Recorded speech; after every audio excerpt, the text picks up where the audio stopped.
Dando continuidade aos estudos de cinética química da disciplina de Físico-Química 2 da Universidade Federal de Lavras, nessa aula abordaremos leis de velocidade integradas. Na última aula, nós discutimos acerca da relação entre termodinâmica e cinética no que diz respeito a como as duas áreas da físico-química não guardam relação diz respeito à condição de favorecimento energético de uma reação química em detrimento de sua velocidade. De tal forma, é necessário estabelecer um conjunto de leis que sejam capazes de descrever o comportamento cinético dos sistemas. Nessa aula, então, veremos que leis são essas capazes de definir o comportamento cinético de uma reação química. O problema é que, diferente da termodinâmica, onde o estado de equilíbrio termodinâmico de um sistema é definido por um conjunto de 4 leis bem definidas e que se aplicam a qualquer tipo de sistema no qual as propriedades termodinâmicas são definidas num determinado estado de equilíbrio termodinâmico, a cinética não traz uma lei de validade geral capaz de descrever os sistemas químicos no que diz respeito à velocidade das reações. Isso pode ser um motivo de desespero, já que isso implica que cada sistema reacional, ou seja, cada reação química, precisa ser investigada cineticamente de forma individual, de tal forma que o seu comportamento possa ser elucidado e, consequentemente, a sua previsibilidade no que diz respeito à concentração das espécies participantes da reação possa ser efetuada. Para nossa sorte,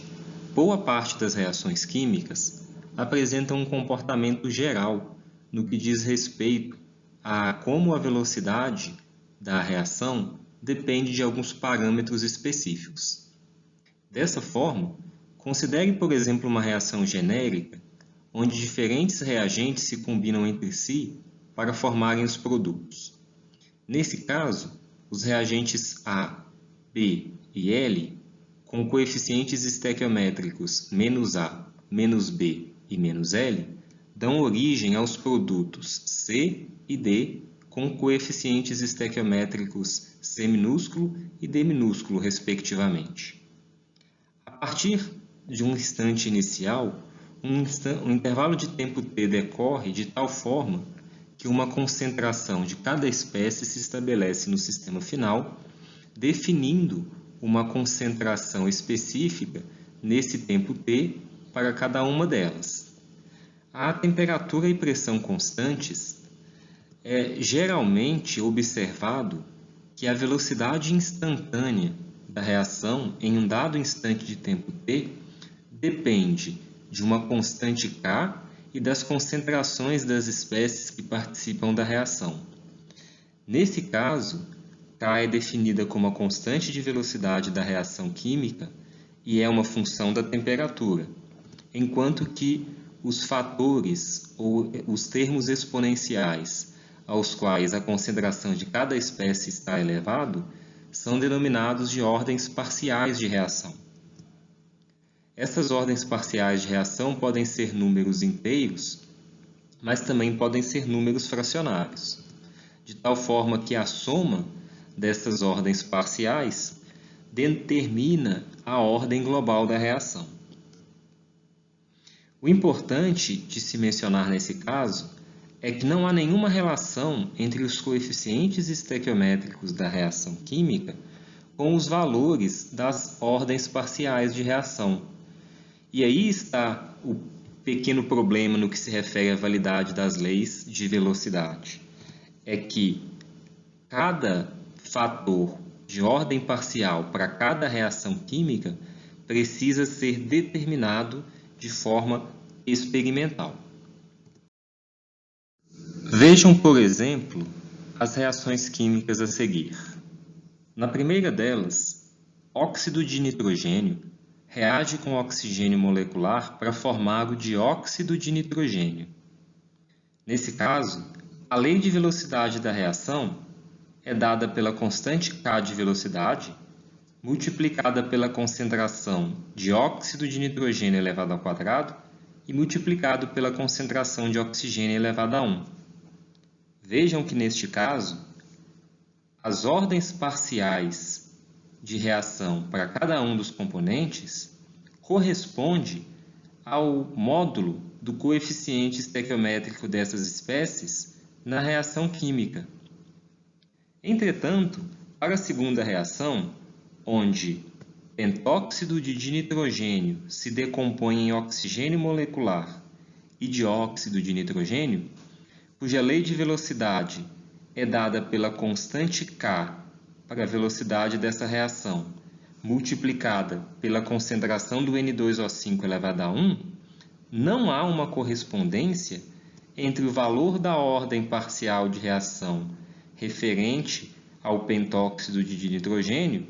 e ao coeficiente estequiométrico desse componente na reação química. Notem ainda que o próprio valor da constante de velocidade da reação dependerá não somente da temperatura, mas da própria reação química à qual ela se refere. Além disso, a unidade dessa constante de velocidade dependerá da ordem global da reação, de tal forma que, ao multiplicar a unidade da constante K pela unidade de concentração elevada à ordem global de reação, a resposta final tem que corresponder a uma unidade de velocidade, ou seja, unidades de concentração por unidades de tempo, no sistema internacional, mol por litro por segundo. A capacidade que as leis de velocidade consequentemente têm, de uma vez conhecidas, estabelecerem como a velocidade da reação é dependente da concentração em cada instante de tempo, traz a capacidade de determinar a dependência da própria concentração dos reagentes com o tempo de reação.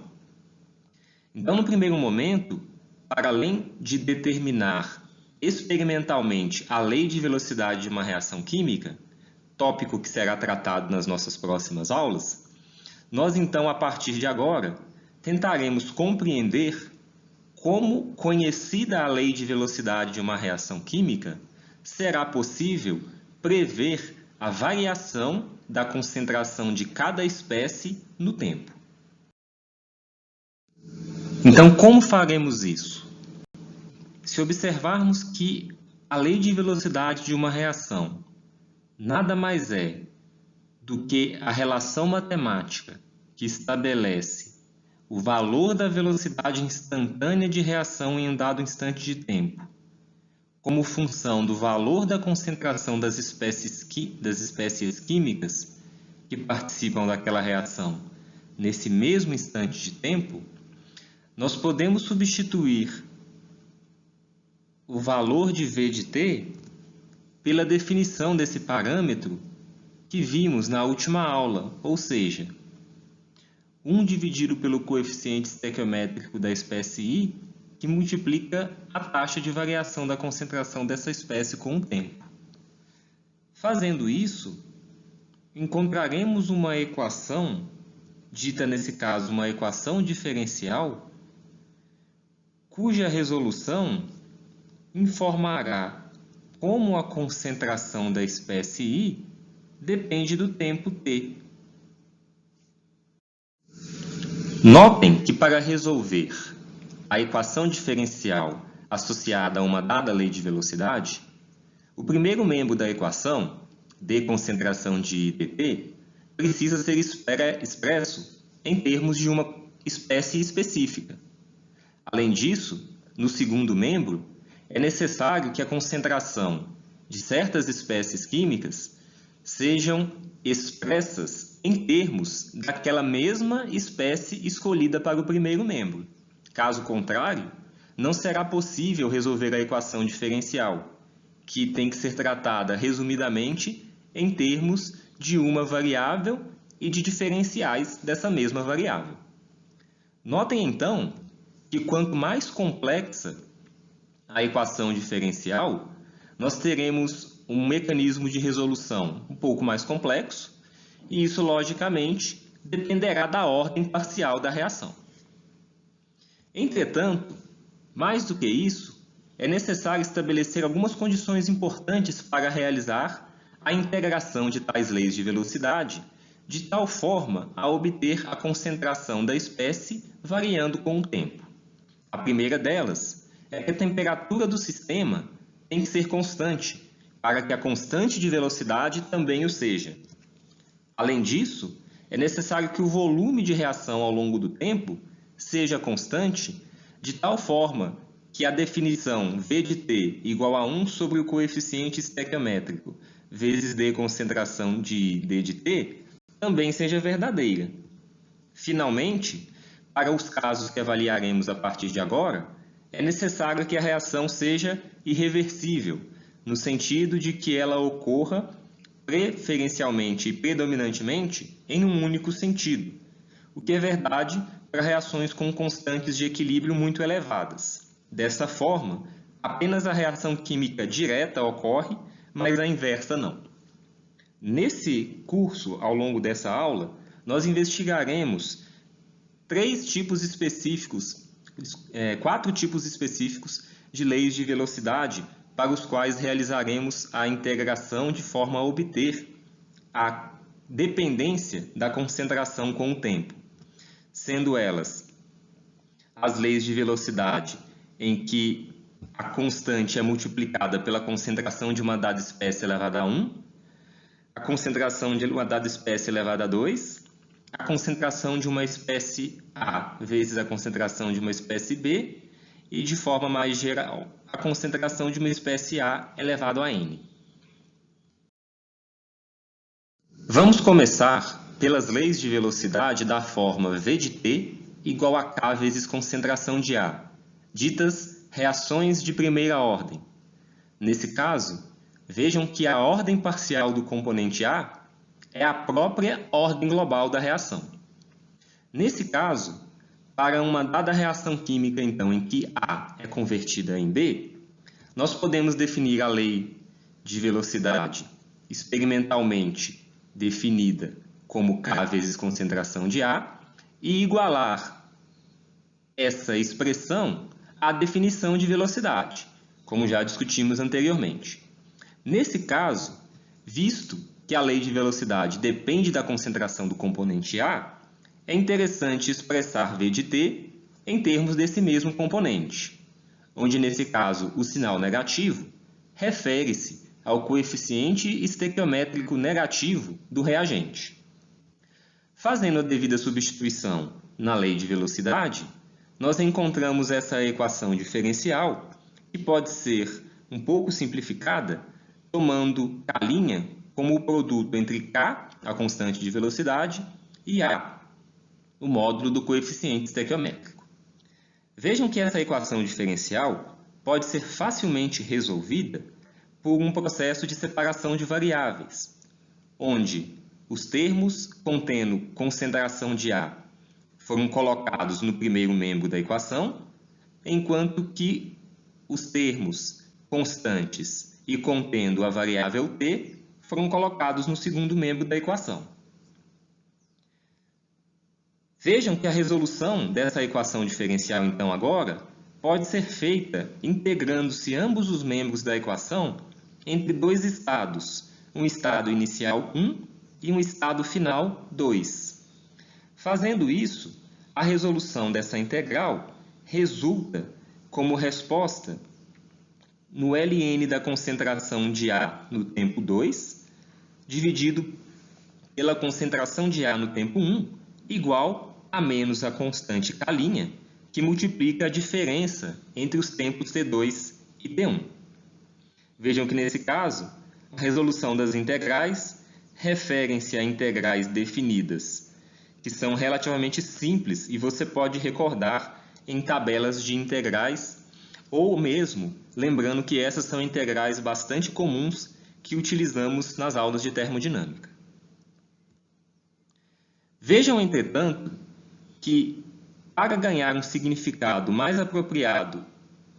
e mais prático para a resolução dessa equação, nós podemos considerar que o estado 1 corresponde àquele no qual o tempo é igual a zero e a concentração da espécie A é a concentração inicial. Fazendo T2 como um tempo t qualquer, em que a concentração de A será uma variável a ser determinada, essa equação pode então ser reescrita da seguinte forma. Vejam agora que o ln da concentração da espécie A em dado instante de tempo t, dividido pela concentração de A inicial, é igual a menos K' vezes t, de tal forma que nós podemos isolar a concentração de A no tempo t, avaliando a sua dependência em termos de uma lei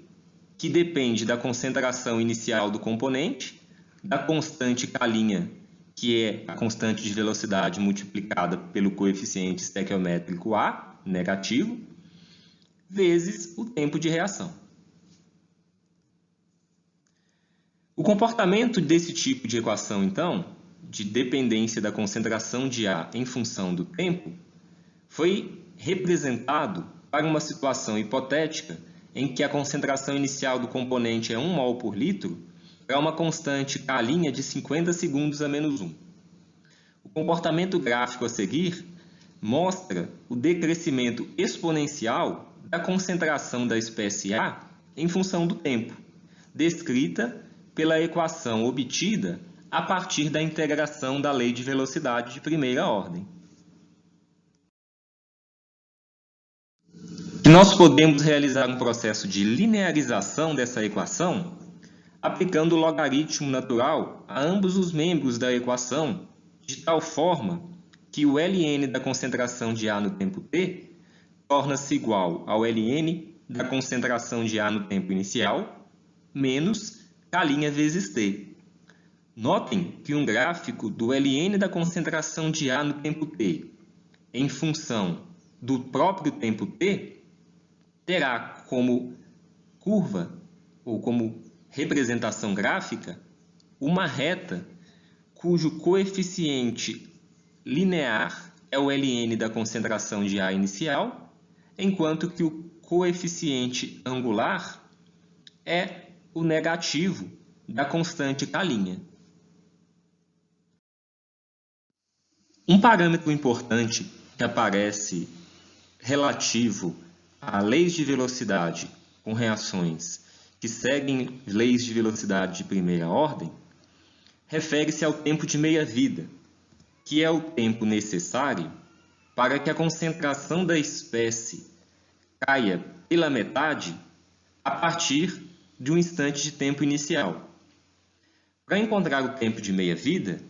basta substituir então na equação de dependência da concentração de A com o tempo o valor de concentração de A0 sobre 2 e resolver a equação para o tempo de meia-vida. Vejam que após isolar a variável t para essa resolução, o tempo de meia-vida corresponde então para uma reação de primeira ordem ao ln de 2 dividido pela constante K'. Notem que o tempo de meia-vida, ou seja,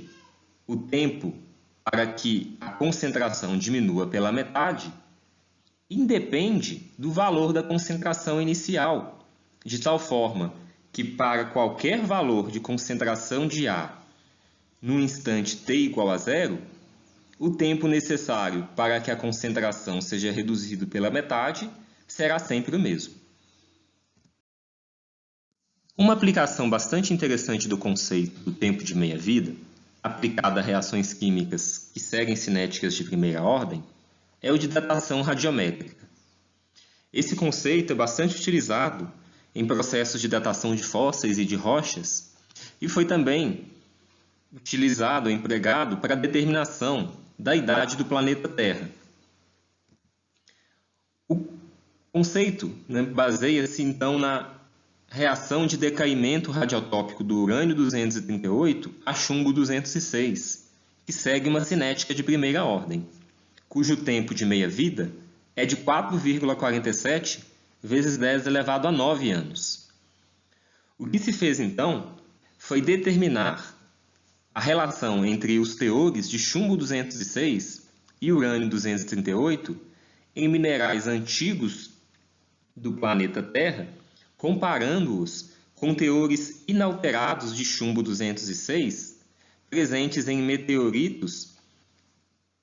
encontrados na Terra dos primórdios do nascimento do planeta, onde o elemento chumbo não estava presente. Fazendo então a relação entre as concentrações de chumbo 206 nesses diferentes materiais, foi possível estimar o número de tempos de meia-vida necessário para que tais teores fossem alcançados, chegando-se à marca de 4,5 bilhões de anos de existência do planeta Terra. Bem, vejamos agora o processo de integração de leis de velocidade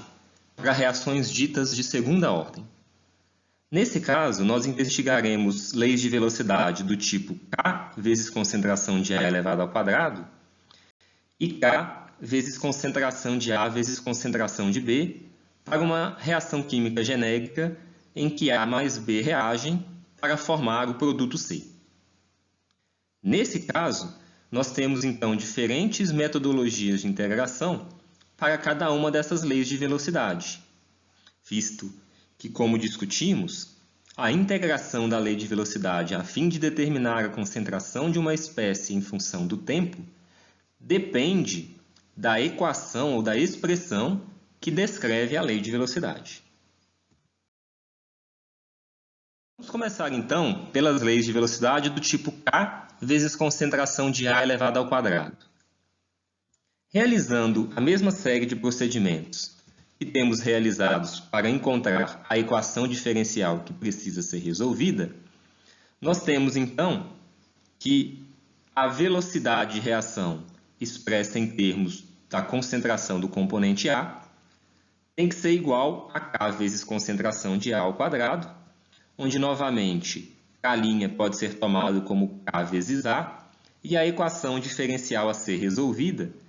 segue, em termos de procedimento matemático, os mesmos passos da equação de primeira ordem.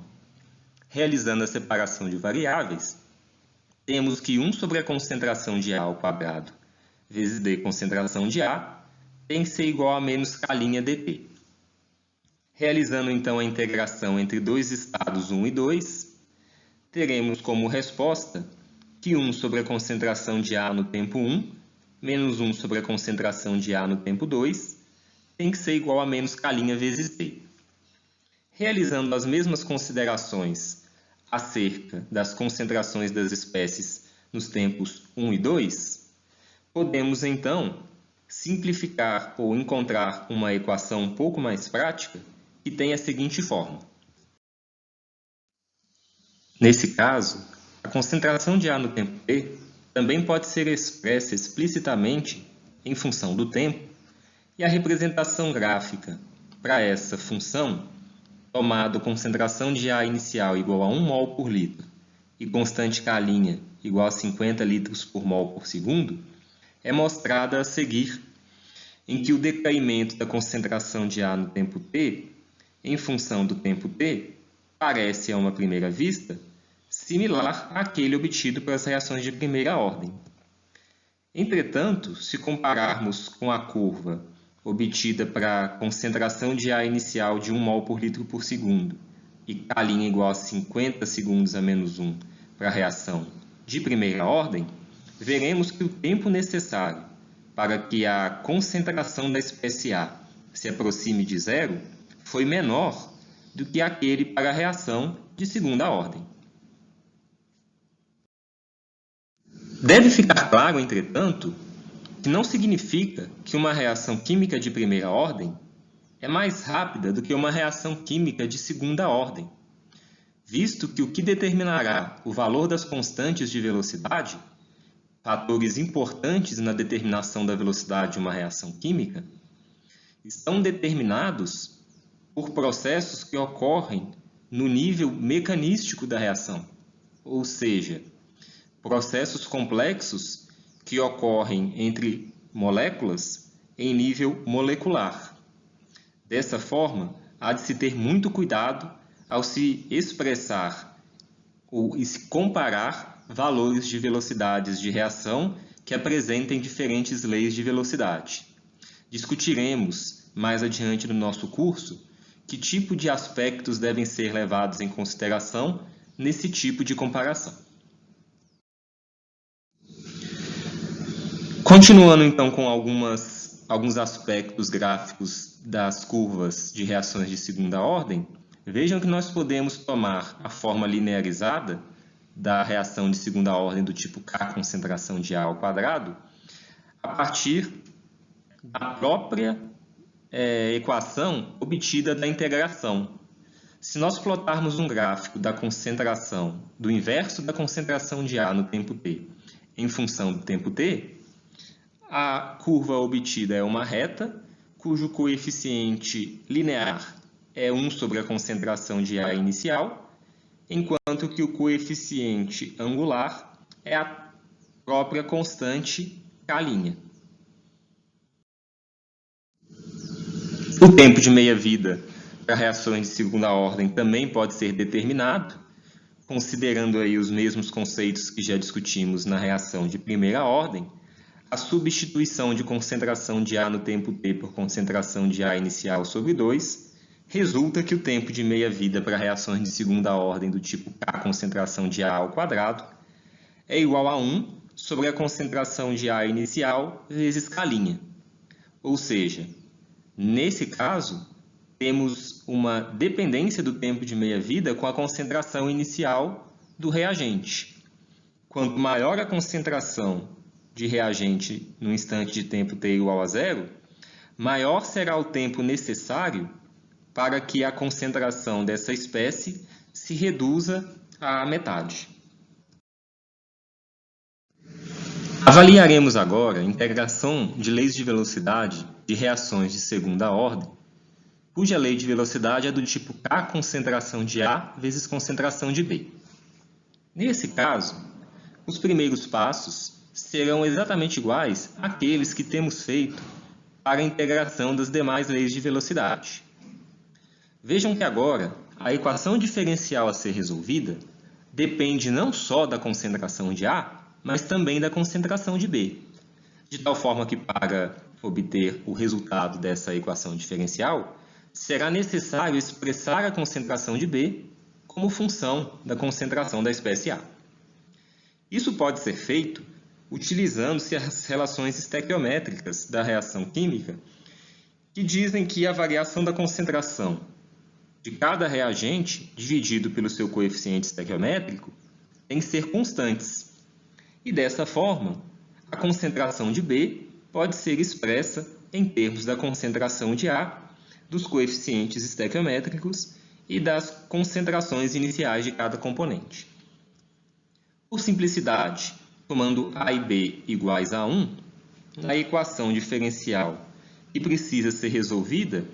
vai ser obtida substituindo a expressão da concentração de B na equação diferencial, dando então a seguinte equação final. A resolução dessa integral pode ser feita a partir de uma tabela de integrais, mas eu gosto de uma outra abordagem para simplificar um pouco a resolução desse problema. Se ao invés de expressarmos a concentração de B como função da concentração de A, nós expressarmos a concentração tanto da espécie B quanto da espécie A em função da extensão de reação, nesse caso a extensão de reação por unidade de volume, nós podemos dizer que num dado instante de tempo t, a concentração de cada espécie é igual à sua concentração inicial menos a extensão de reação. Nesse caso, lembrando, extensão de reação por unidade de volume, porque a relação entre a extensão de reação se dá com os números de mols e não com a concentração das espécies. Feita essa ressalva, nós podemos então substituir dentro da equação diferencial essas novas igualdades para obter uma equação diferencial que agora pode ser resolvida de maneira relativamente simples. Basta realizar uma separação de variáveis e, após esse procedimento, separar em frações parciais para realizar a integração em ambos os lados da equação.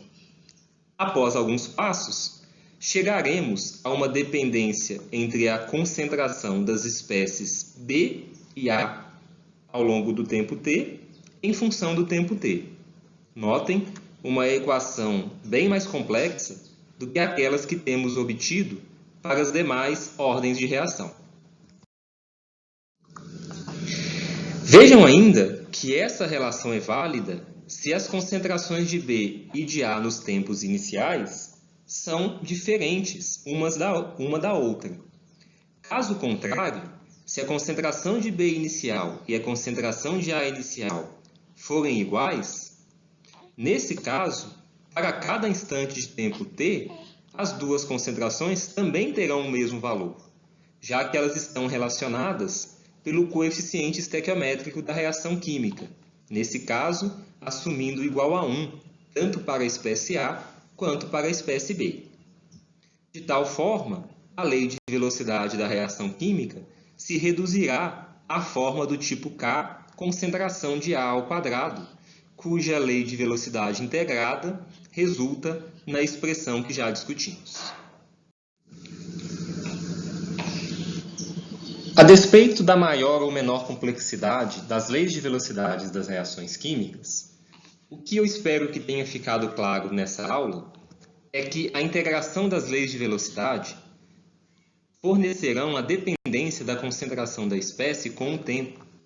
o que permitirá uma previsão sobre o futuro da reação química no que diz respeito a como a concentração das espécies dependem do tempo.